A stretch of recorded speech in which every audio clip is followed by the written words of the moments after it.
LCS. Let's send it over to Riv and Kobe. Thank you very much, Freak. Hello, everyone. I am Rivington Bislin III. With me is Sam, Kobe, Hartman, Kensler. How are you doing this week? Great. I'm happy to be back, Riv. The audience is excited, as am I. We are 5 weeks in, and week 5 of the EU LCS belongs to the history books now. We'll check the standings out in just a minute. First, let's take a look at the most tweet-worthy highlight you hit at hashtag LCS Big Plays. All right, so Chan Ah Win says Millennium J. Ree MVP in that match. Mad Live hook onto Reckless, followed by a flay onto 3, catching Fnatic out, and it led to a Baron and a decisive win. That's right. Let's take a look at your number 1. Now Kevin again in amongst the team doing damage. All the barrel rolls back there. Kratos making sure he doesn't run into a pillar of ice. Going to lock up Yellow Star. He's going to get caught out there. Try and turn it back around on towards Peke. The hook on Reckless. They're going to follow through. The flame comes through. Brilliant. No, Kratos off the side. He's just taking them down one by one. A triple kill comes from Kratos. But what a setup from J-Ree. Sometimes when everything's looking bad, somebody still has to make that one play. And everybody there, I think, was about 600 combined health coming off of Millennium. It was a pretty crazy play. Be sure to keep sending us your favorite moments as you watch today's games. Yeah, hit us up at LOL Esports and be sure to use the hashtag LCS Big Plays to see all the hooks, the skyfalls, and other assorted carnage on tomorrow's broadcast. So with that, you've seen the play, so let's see how it affected the EU standings. In the first is Rocat. They are going to look to continue now having first place, and they are the team to beat over the EU LCS. Then Fnatic continues to struggle, dropping to 3rd place with 5 losses now. Super Hot Crew hooked MVP for Migza, who went 0-0-19 as Thresh in their win over Alliance. Very good job for these guys. Turning to the latest out of the NA LCS, we find that TSM is still going strong and inching closer to the record for the longest winning streak in the North American LCS. That's right.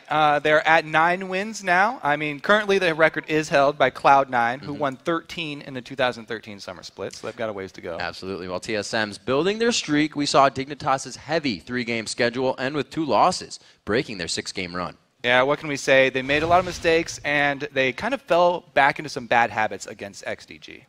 While Dignitas managed to hold on to 3rd, Curse moved up in the standings to end the week in 5th place, however. Yeah, since St. Vicious came on board as support, we've seen mixed results. Yeah. He brings an aggressive playstyle and has been tagged as the team's new shot caller, but they weren't able to put up much of a resistance against the TSM Juggernaut.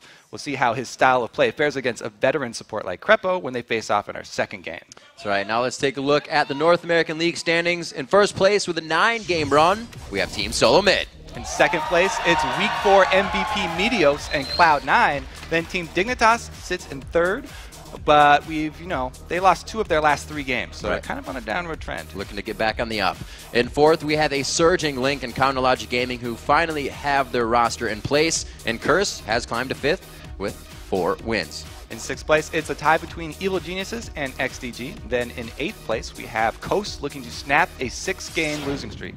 And now that you see how the teams stack up, let's break down the ones we're going to be watching this weekend. Starting off with I'm a Cutie Pie. Being undefeated on Jinx so far, he's now picking Lucian twice and has not had the same success. We'll have to see if the loose cannon makes her return today in the hands of Cutie Pie. And then we've got XDG mid laner ManCloud. He's still on watch because he led the North American LCS in kills in 2013, but he struggled to get any momentum since that Zuna Smithy lane swap.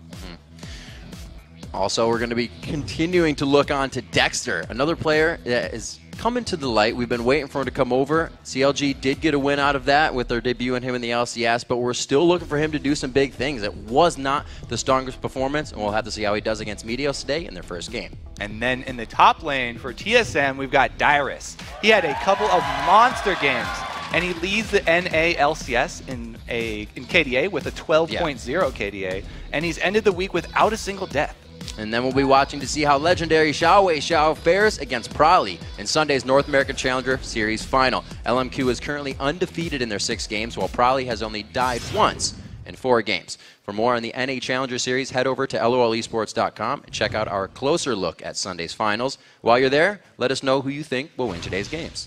Click on the matches at the top right. Go to Week 5, lock in your vote, and then remember to reserve your spot to attend one of our upcoming game day recordings, and we're going to get the full immersive LCS experience to all the fans. That's right. All you have to do is click on the tickets link for all the details. Now we're going to send it across to Freak and Jat at the analyst desk. Thank you very much, Riv.